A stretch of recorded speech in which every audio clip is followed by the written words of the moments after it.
Hey guys, I am Big and Scary. I'm bringing you another StarCraft 2 replay. This time it is going to be Game 3 in the Clan War with NoN-eSports versus Clan Sqeht.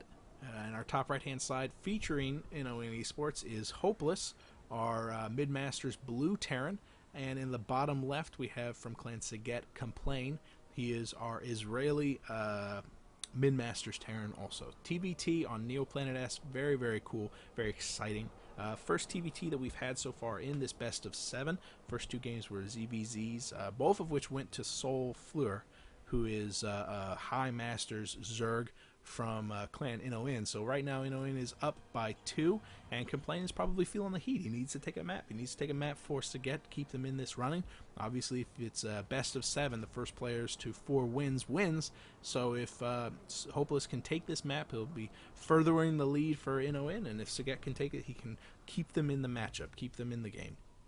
So it's a lot riding on this for Sqeht is what I'm trying to say. And Hopeless might show us, that he could play defensive. That can affect your mindset coming into it. Frankly, I try to avoid that sort of mental games whenever I'm playing, but I'm definitely not in Grandmasters, so there you go.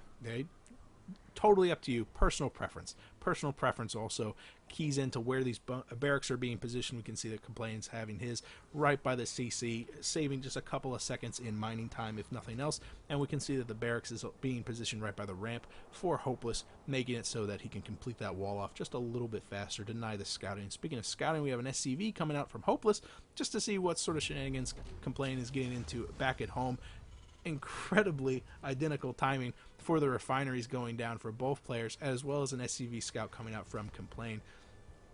Early refinery like this, not super early, either means a Reaper opening, but it is still it's too late for a Reaper opening. This is probably just an add-on. Probably wants to get out that first Marine and then have enough gas to throw on some sort of add-on, probably a reactor, maybe a tech lab. We'll have to see. It just totally depends on the playstyle. If that refinery is a little bit earlier, I would have said a Reaper, just because Neoplanet S has these massive walls that you can just hop up and down on all day long.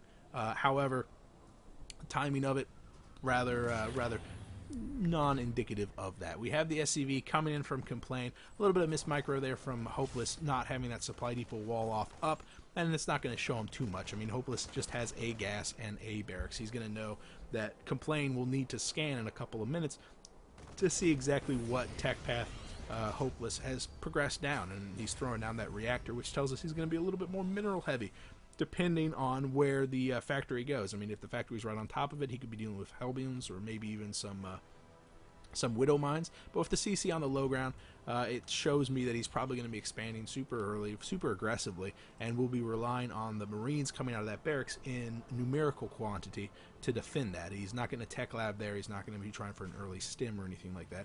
He just needs to defend. And the weird positioning of the factory off to the top left-hand side tells me that factory's probably not going to be using the reactor there.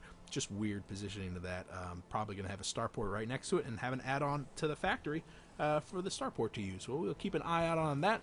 What is Complain doing? He's positioning his factory right on top of that barracks, meaning that this barracks is probably going to transition over and allow the factory to actually use that reactor once it is done.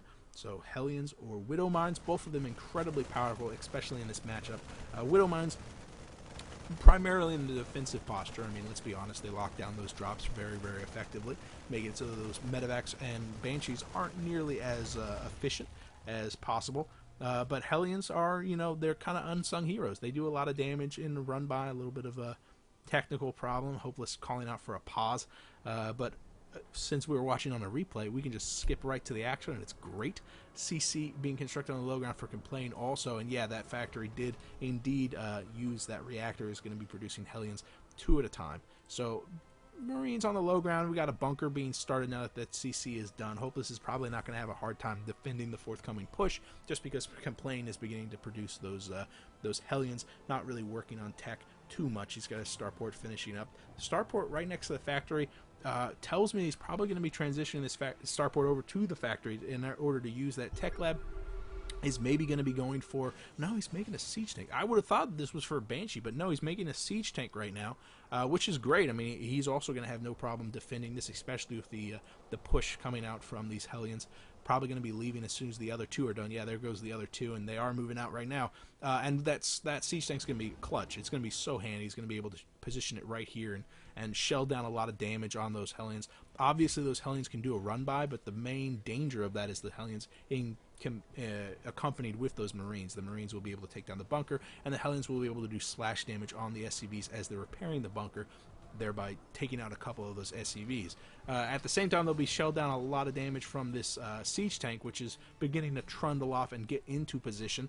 Complain is in position too, so here comes the push. No upgrades to speak of for either player, but that's okay because siege tanks don't require upgrades to actually get siege mode anymore, which is handy. And there it goes into siege mode. Still, the starport and the factory remain totally silent, which is so weird. What is Hopeless doing right now?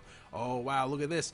The liftoff of those Hellions moving off, seeing that the siege tank was positioned in such a great defensive position. Probably not the siege tank as much as it is the bunker, but Hopeless had kept a plethora of Marines up on the high ground to accompany that siege tank, and seeing that that Hellion drop was moving in, he succeeds in pushing it back. So an absolutely great play there. We have another siege tank coming out, but still that starport is remaining silent. There is a single medevac out, and here comes the second drop from Complain, but these Marines are still in position. They still have that medevac in that area. They will be able to clean that up, even though they don't have stem.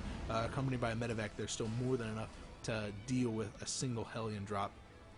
Oh man, so Complain feeling a little bit frustrated. I mean, he invested a lot in doing that little push. However, he's not succeeding in actually cleaning that up. The Widow Mine being spotted and taking a little bit of damage from that siege tank, but succeeds in burrowing, which will mean that either Hopeless has to blow a scan for a single Widow Mine, or he'll take some massive damage on a single Marine, just depending on the micro level of Hopeless. So yeah, that's a good position for for Complains from Sqeht to get that Widow Mine. And man, these Hellions are just incorrigible, man. They are really, really ballsy pushing in, but again, with the Marines moving up, maybe he'll succeed in taking out one of them. No, just doing a lot of damage to a second one of them.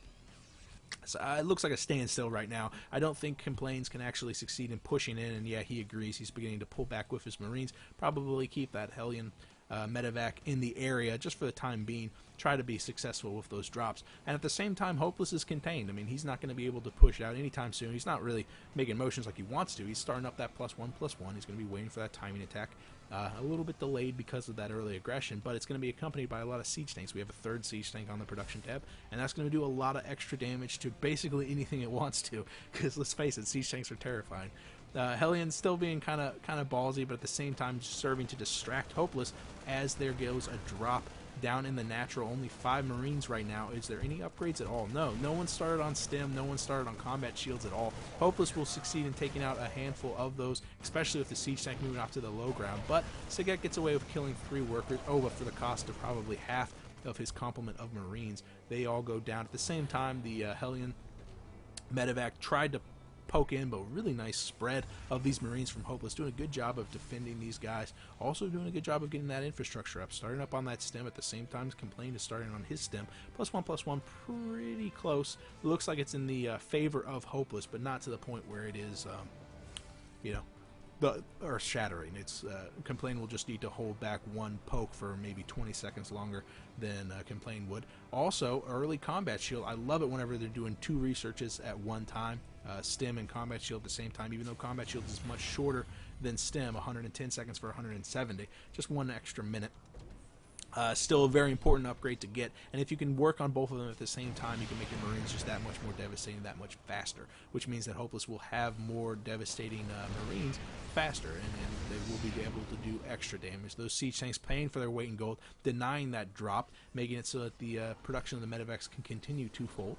And it looks like Complain is definitely being the aggressor, and because of that, he's keeping Hopeless contained. He's succeeded in taking his orbital command at the third. The third has been constructed, but it is just now transitioning over there, and in all honesty, Hopeless is probably not going to have a very easy time of keeping this third. Once it goes scouted, once it gets scouted by Hopeless, or by Complain, that third is in for a world of hurt, because right now Hopeless is having to defend on 3 fronts. He's got to defend his natural and his main.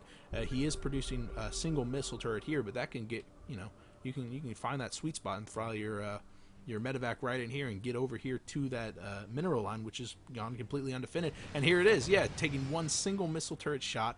All these guys pull just pool into the mineral line, and this is just terrible timing because Hopeless was trying to take out the third of Complain's, and instead Complain gets in there doing massive damage. 10 workers killed total. His medevacs will be flying directly over that missile turret. One of them takes massive damage but does not go down. At the same time, the drop is going into the third, doing some good damage of his own, actually doing a good job of equalizing that workers kill tab, but only 5 to 10.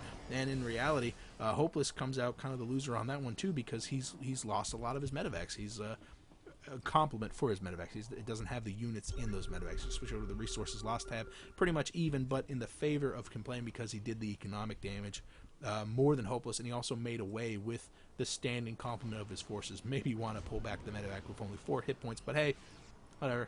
You're playing the game, not me. Hopeless does have an intimidating force on the ground, though. He's got those siege tanks out. He'll be able to do a lot of extra damage. Wow, really ballsy positioning of that CC, as well as some of the barracks already on the low ground. But it's because, you know, the space is running out in the main base. He's still got a little bit of space. There's no reason to do that, except that he just wants to. Whatever.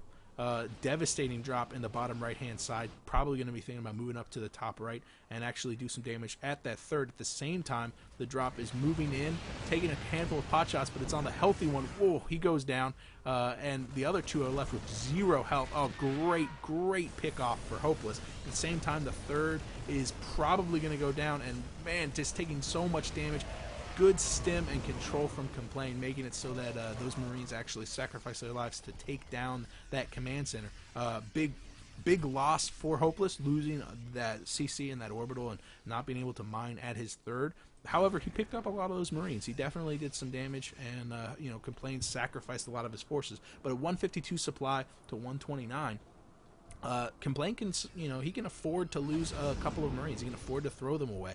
He's got the economic advantage. He's got his third has been up for an extended period of time, as well as a secondary push coming into that third. He's going to be able to clean up that CC and probably get the cancel. Hopeless, however, is going for a doom drop, pushing in, dropping off not only Marines but also siege tanks up on the high ground, and those siege tanks immediately siege. One of them does not siege, however, and he's going to be sorely missing that AoE damage. At the same time, the third has been canceled or gone down. I'm not sure if he actually got the cancel, and there is another drop over here into the third. This is all going to get cleaned up. It looks like even the SCV is getting in on the action. However, devastating damage, and really done a lot to equalize the you know, supply count. I mean, Hopeless was down by about 30, and yeah, he's still down by about 30, but he's done a lot of extra damage, not only to the workers kill tab, 27 over 39, doing a lot for that. However, he did not succeed in taking down the third. He did not succeed in desaturating the third for very long, and the third has been destroyed for Hopeless. So he is he's running on empty right now. His main is almost completely mined out. And the orbital's not even there anymore. It just lifts off and goes over to the top left-hand side. It looks like there's going to be another push from Hopeless. However, with only a handful of Marines and just a single siege tank in it, with 4 siege tanks for Complain and one of them already sieged up in that area, the other one ready for it, I do not think Hopeless is going to be able to drop this. He doesn't have any medevacs in this composition either, so he won't be able to do anything clever like lift off and push off to the third. The siege tank's not even bothering to siege, pushing forward with the Marines and the stem. Despite the upgrade advantage in the form of that combat shield for Hopeless, he just doesn't have the numbers to actually keep Complain in check. And Complain is going to continue to push forward. He's going to be pushing off to the top left-hand side to deal with that. I guess now it's the third. And man, he's rocking Hopeless's world.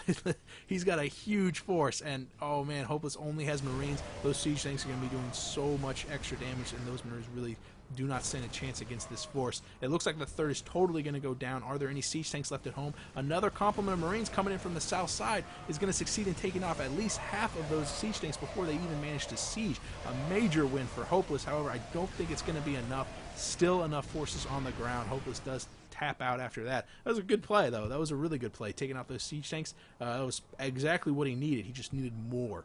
He was just a little bit behind because he lost that third. I didn't want to say anything at the time, but the positioning of this third is kind of in question, because why wouldn't you go for this one? Obviously, the drops were hanging out there with those Hellions and stuff like that, but like I said, you can position your siege tank line right here and kind of lock down your natural, and then only have to scoot a very short distance up here into the third to defend it. And also, if you take this third and defend it properly, you don't have to worry about defending your main at all. because you've got your natural to the south, you've got your third to the west, I guess, west, and then you also have to the southwest, you've got your main force. So you've locked down all avenues for the drop. Take that third, you hold that third. Neoplanet S is great for this, making it so that your main is wedged between your expansions. It's very, very cool. So Sqeht finally taking one up on the board. Chalk one up for Complain as a win, keeping Sqeht into this game. We're going to go on to game 4, and we're going to see if NoN can put somebody up to actually lock down the victory for this. I am Big and Scary. I will see you guys later. Bye.